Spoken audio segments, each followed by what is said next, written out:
Hi everyone, it's Mrs. Sullivan here, and thank you for joining us. This summer we're going to be reading The Tale of Despereaux, and we're going to be using a couple of materials for this. We're going to be talking about the Notice and Note Signpost Moments. These are outstanding reading strategies that are very easy to use, and I just find students gain a lot of comprehension when they're thinking about those different strategies and applying them every single time they're reading anything that they're reading. You might want to pick up a composition notebook to use with my novel study, and you can find that in the link at the bottom of the video. And what we're going to be doing with this is just doing some introductory work, and then also paying attention to those Notice and Note signpost moments, recording those when we find them, and thinking about why they're important to the plot.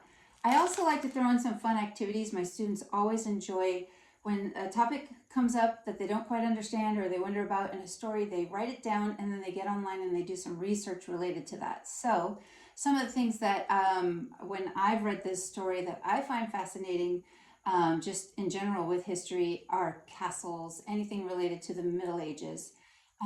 So also what comes up a lot in this book is soup. So I thought, okay, what is the history of soup? Why is soup so important to this story? And knights, of course, in shining armor. We love knights in shining armor. And just kingdoms in general. What is a kingdom? Okay, so those are some things that we might be doing some free research on later, and you can report back to me on what you find out in the comments section. All right, so go ahead and get your copy of Despereaux ready, and we're going to be getting started with the reading of this book very soon.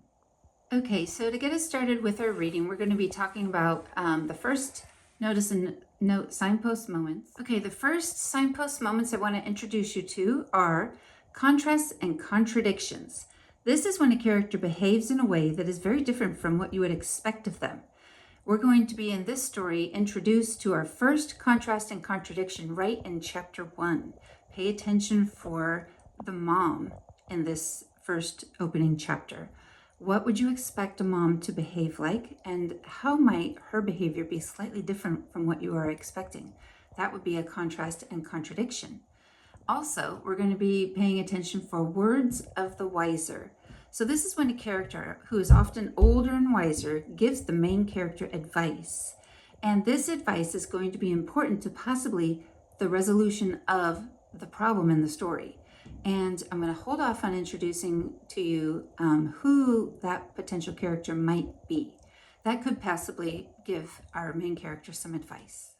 Okay, so let's go ahead and just jump right into this wonderful book. I love this introductory page. The Tale of Despereaux being the story of a mouse, a princess, some soup, and a spool of thread by the fabulous Kate D. Camillo, one of my all-time favorites. We'll be reading the first couple of chapters today. The world is dark and light is precious. Come closer, dear reader. You must trust me. I am telling you a story. Book the first. A mouse is born. Chapter 1, the last one. The story begins within the walls of a castle with the birth of a mouse, a small mouse. The last mouse born to his parents and the only one of his litter to be born alive. Where are my babies? Said the exhausted mother when the ordeal was through. Show me my babies. The father mouse held the one small mouse up high. There is only this one, he said. The others are dead. Mon Dieu! Just the one mouse baby? Just the one. Will you name him? All of that work for nothing, said the mother. She sighed. It is so sad. It is such the disappointment. She was a French mouse who had arrived at the castle long ago in the luggage of a visiting French diplomat. Disappointment was one of her favorite words. She used it often. Will you name him? Repeated the father. Will I name him? Will I name him? Of course I will name him, but he will only die like the others. Oh, so sad. Oh, such the tragedy. The mouse mother held a handkerchief to her nose and then waved it in front of her face. She sniffed. I will name him. Yes, I will name him, this mouse, Despereaux, for all the sadness, for the many despairs in this place. Now, where is my mirror? Her husband handed her a small shard of mirror. The mouse mother, whose name was Antoinette, looked at her reflection and gasped aloud. "Too less," she said to one of her sons. "Get for me my makeup bag. My eyes are a fright." While Antoinette touched up her eye makeup, the mouse father put Despereaux down on a bed made of blanket scraps. The April sun, weak but determined, shone through a castle window, and from there squeezed itself through a small hole in the wall and placed one golden finger on the little mouse. The other older mice children gathered around to stare at Despereaux. "His ears are too big," said his sister Malot. "Those are the biggest ears I've ever seen." "Look," said a brother named Furlough, "his eyes are open. Pa, his eyes are open. They shouldn't be open." It is true. Despereaux's eyes should not have been open, but they were. He was staring at the sun reflecting off his mother's mirror. The light was shining onto the ceiling in an oval of brilliance, and he was smiling up at the sight. "There's something wrong with him," said the father. "Leave him alone." Despereaux's brothers and sisters stepped back, away from the new mouse. "This is the last," proclaimed Antoinette from her bed. "I will have no more mice babies. They are such the disappointment. They are hard on my beauty. They ruin for me my looks. This is the last one. No more." "The last one," said the father, "and he'll be dead soon. He can't live, not with his eyes open like that." But reader, he did live. This is his story. Okay, so we finished chapter 1. What do you think was an unusual behavior of Antoinette, the mother in this story? And do you feel that this behavior contrasted with what you would expect a normal mom's reaction to the birth of her child to be? What would you expect your mom's reaction to your being born? And what does Antoinette do that is slightly different and unusual, unexpected? Okay, that would be our contrast and contradiction moment. And after you maybe put into the comments section of the video your response, what you're thinking, I'll record it on the page. All right, let's go ahead and get started with chapter 2. Such a disappointment. Despereaux Tilling lived, but his existence was cause for much speculation in the mouse community. "He's the smallest mouse I have ever seen," said his Aunt Florence. "It's ridiculous. No mouse has ever been this small, not even a Tilling." He looked at Despereaux through narrowed eyes as if she expected him to disappear entirely. "No mouse," she said again, "ever." Despereaux, his tail wrapped around his feet, stared back at her.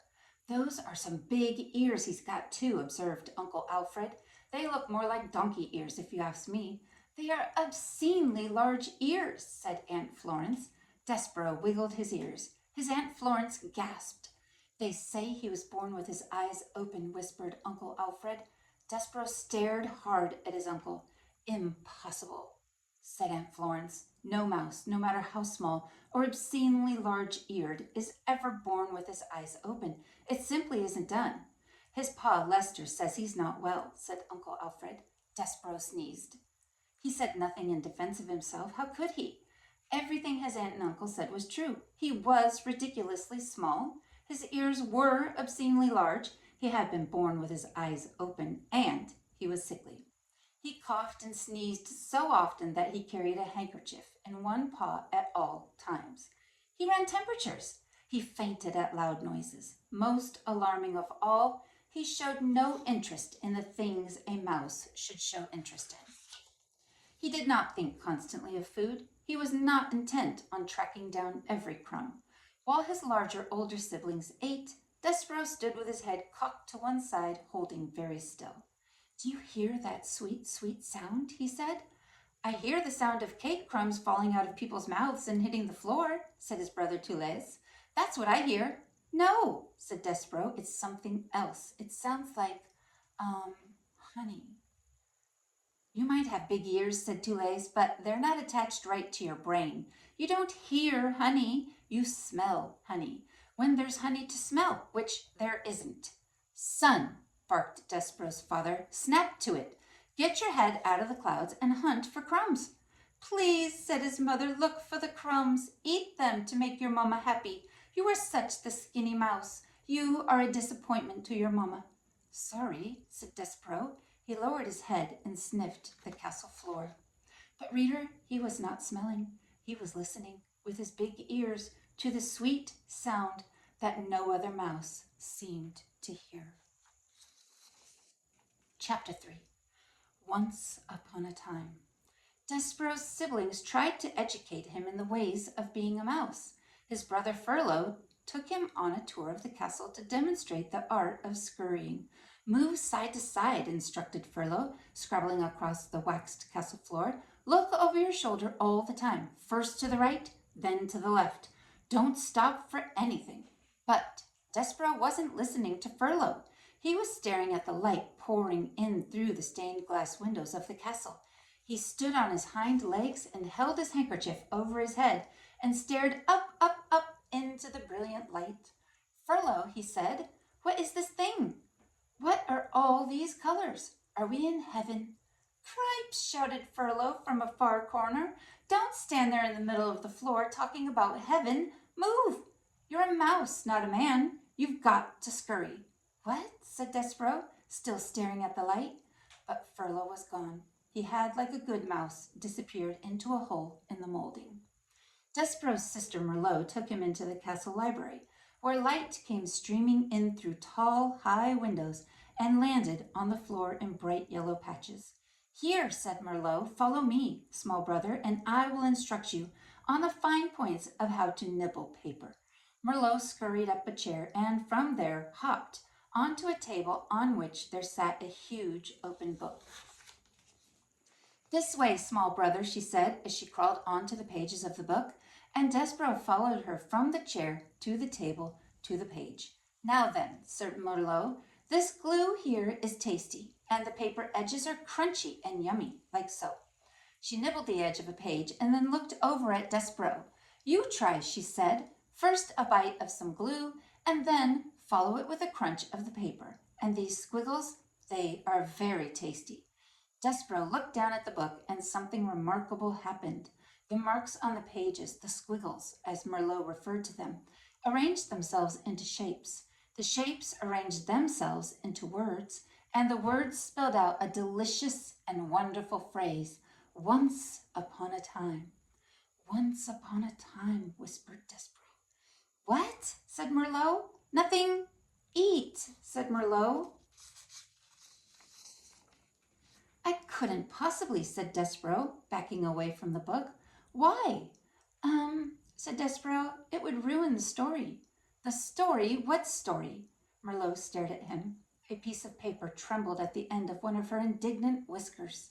It's just like Pa said when you were born. Something is not right with you. She turned and scurried from the library to tell her parents about this latest disappointment. Despereaux waited until she was gone, and then he reached out and, with one paw, touched the lovely words, once upon a time. He shivered, he sneezed, he blew his nose into his handkerchief. Once upon a time, he said aloud, relishing the sound, and then, tracing each word with his paw, he read the story of a beautiful princess and the brave knight who serves and honors her. Despereaux did not know it, but he would need very soon to be brave himself. Have I mentioned that beneath the castle there was a dungeon? In the dungeon there were rats, large rats, mean rats. Despereaux was destined to meet those rats. Reader, you must know that an interesting fate, sometimes involving rats, sometimes not, awaits almost everyone, mouse or man, who does not conform.